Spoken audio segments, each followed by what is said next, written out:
Lord Bernhard TV. Lord Bernhard TV back at you, man. And I just watched episode 1 of season 1 of Lovecraft Country. Let me tell you this. I've been waiting for this to come out since I saw the trailer. I said this is going to be awesome. Was it awesome? Let me start here. I don't have HBO Go. I don't have HBO Max. I'm like, okay, I want to see this. I need to see this. So I'm coming from the mindset of Netflix, where you have season 1 and then you have all the episodes for season 1 at your disposal, so you can just binge watch it and satisfy and move on. I'm like, okay, I'm going to get the 7-day trial HBO, binge watch season 1. After I seen episode 1, I'm like, okay, I'm going to episode 2. There is no episode 2. I have to wait. I'm like, oh, man. They got me. HBO got me. By the time I'm finished with this series, my 7-day trial is going to be over. But it's okay, because this is so good.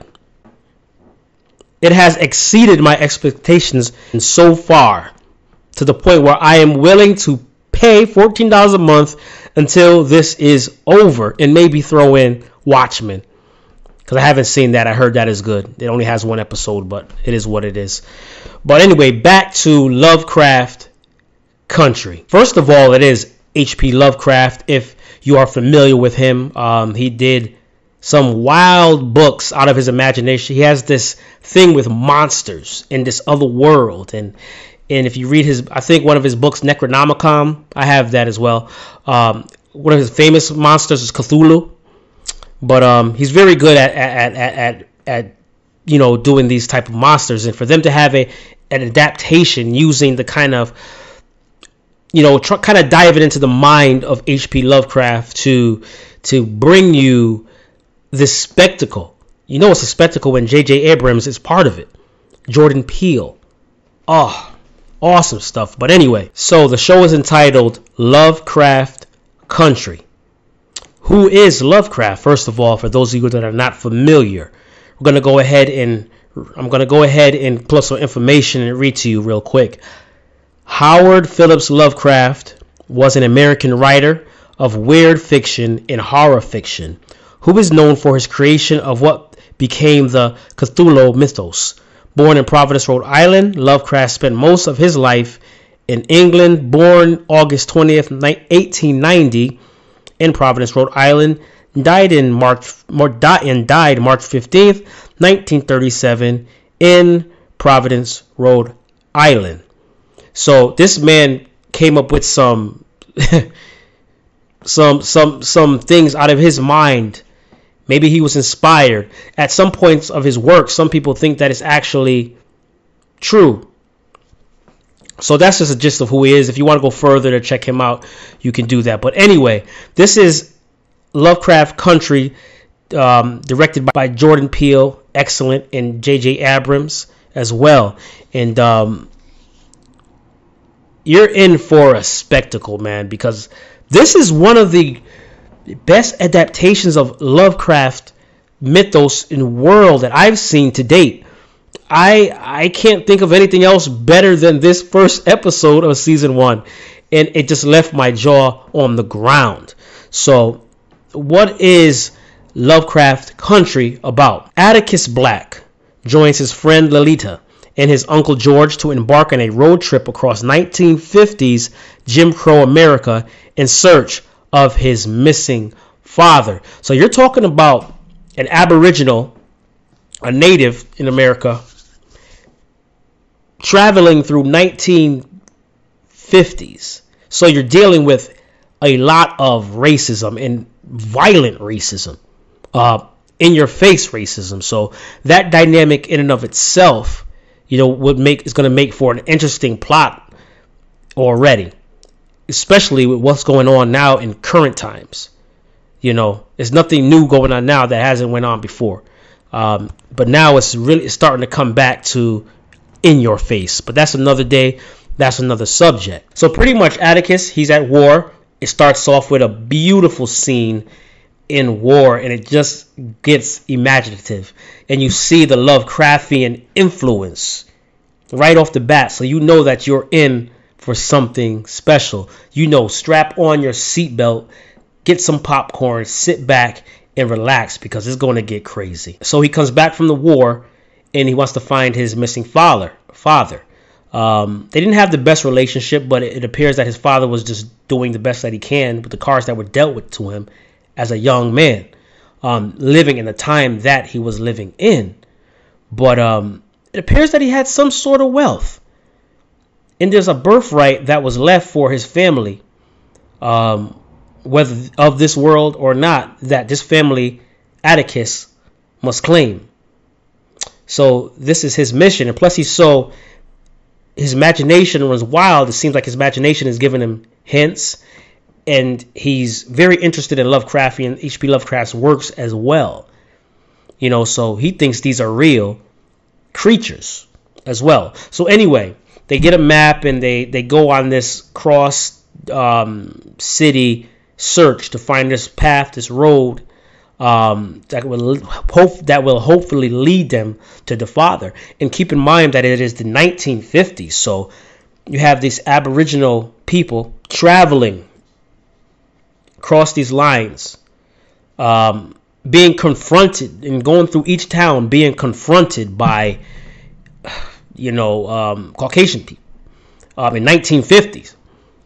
And they're going through towns where it's called sundown towns, where if you as an Aboriginal person are caught in these towns with sundown, they come out busting their gun like that at the saloon.